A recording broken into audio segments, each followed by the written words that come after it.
Vivons-nous dans l'illusion d'une Afrique présentée comme l'avenir économique mondial? C'est la question que vous vous poserez peut-être après avoir lu le livre intitulé «L'Afrique sera-t-elle la catastrophe du 21e siècle? L'incroyable déni de l'afro-optimisme». Un ouvrage sans concession qui dénonce les analyses complaisantes et les prophéties médiatiques au sujet de notre continent présenté comme l'avenir du monde. Serge-Éric Meignier, bonsoir et merci d'être avec nous. Merci. Consultant, conférencier, vous signez également ce livre. Avec ce titre provocateur, ne prenez-vous pas le risque de nourrir certains stéréotypes au sujet de l'Afrique, notamment dans les pays occidentaux?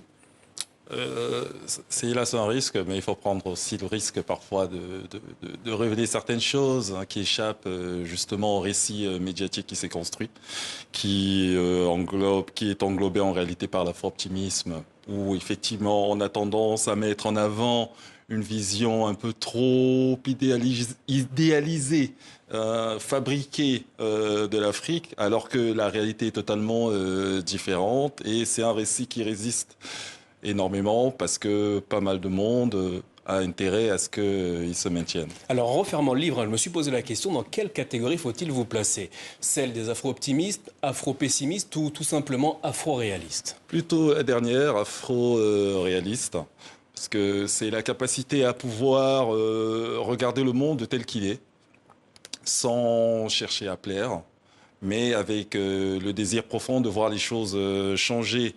Et dans ce sens, je pense que ma contribution s'avère beaucoup plus pertinente que ceux qui préfèrent effectivement rester dans le déni. Alors, selon vous, l'économie africaine est archaïque, et vous prenez deux exemples pour illustrer ce propos, avec l'agriculture ou encore l'extraction des matières premières sur le continent africain. Pourquoi, selon vous, ces deux sujets illustrent l'archaïsme économique africain? Tout simplement parce que le système n'est pas organisé, en fait. Si on prend l'exemple de l'agriculture, par exemple, ça reste assez rudimentaire. C'est-à-dire que les outils qu'on utilise, c'est encore des houes, il n'y a pas de système d'irrigation, il n'y a pas de moyens de transport. D'ailleurs, qui est à l'origine, effectivement, des pertes considérables de la production, parce que les villageois, qui sont majoritairement les producteurs, n'ont pas les moyens pour déplacer leur production vers les grandes villes Et ni pour où il les y a des conserver. clients. Ce qui fait que des millions de tonnes sont perdues chaque année, comme vous le dites dans le livre. Exactement. Et de l'autre côté, il y a aussi toutes ces matières premières, en fait, qui sont extraites, mais de matières premières brutes, qui ne sont pas transformées localement, dont le gain, finalement, qu'obtient les pays africains est minime, parce que les matières premières ne valent pas grand-chose si elles ne sont pas transformées. Et vous prenez l'exemple de la noix de cajou en Côte d'Ivoire. Expliquez-nous en quoi cette matière première est un exemple concret de ce que vous dites. Justement, c'est-à-dire que là, il y a le Vietnam qui est considéré comme étant le premier exportateur de noix de cajou dans le monde. Et quand on regarde, on se rend compte qu'en fait, il ne produit pas autant. Et qu'est-ce qui se passe? C'est qu'il y a la Côte d'Ivoire qui produit énormément de noix de cajou, qui est un très grand producteur, mais du fait du manque du système de transformation, qui vend 80% à peu près de sa production au Vietnam, lui qui répond aux standards internationaux, par rapport aux normes sanitaires, etc. Voilà. Et avec ça, il arrive à les revendre beaucoup plus cher sur le marché mondial. Donc la Côte d'Ivoire se prive d'une rentrée d'argent juste par le simple fait que les matières ne sont pas transformées. Autre point que vous soulignez, l'importance des puissances étrangères et des institutions internationales qui, selon vous, jouent un double jeu toxique. Comment se caractérise-t-il ce jeu toxique? De plusieurs manières. Il y a déjà, la plus ancienne, c'est un soutien indéfectible justement à certaines, ce que j'appellerais des monarchies en Afrique. L'Afrique est principalement dirigée par des monarques. C'est des gens qui n'ont de compte à rendre en réalité à personne.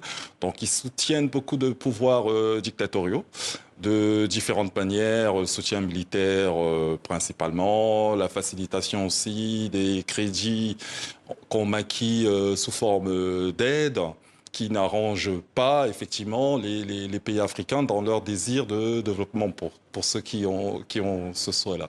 Donc c'est un vrai blocage dans ce sens.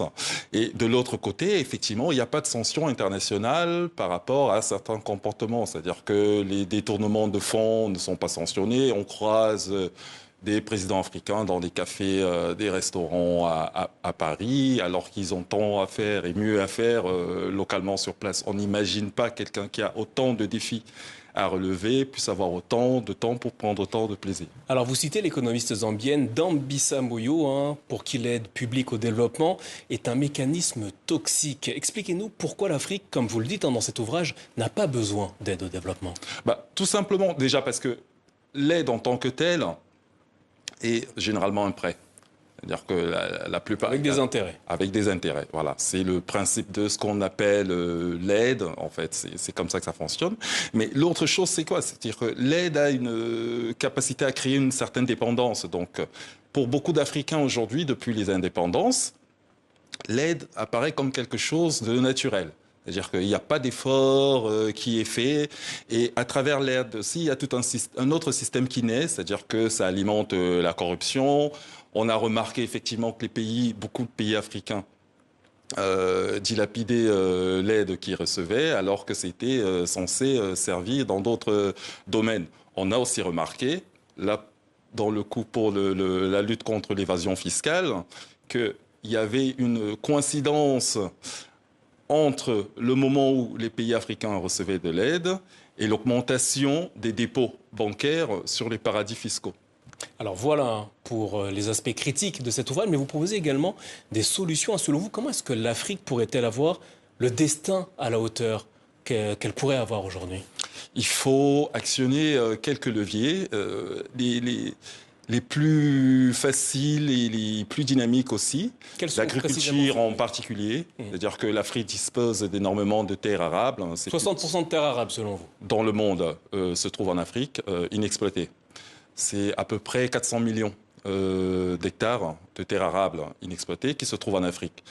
Par ce levier, déjà, on peut générer des revenus. La Chine, par exemple, tire à peu près 3 000 milliards de dollars par an de son agriculture, alors qu'elle produit à peu près pour 17% de la population avec 6% de terres arables. Donc là, il y a un levier à exploiter. Le PIB de l'Afrique, c'est moins que ce que produit la Chine annuellement sur les revenus de l'agriculture. Il y a l'éducation. Ça, c'est un levier important. Il y a une jeunesse qui arrive, abondante. Il faut qu'elle soit éduquée pour pouvoir effectivement répondre aux défis de l'industrialisation.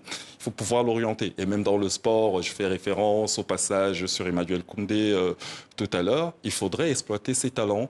C'est-à-dire que le sport aussi est un vecteur de progrès, c'est un levier économique qui est sous-exploité en Afrique.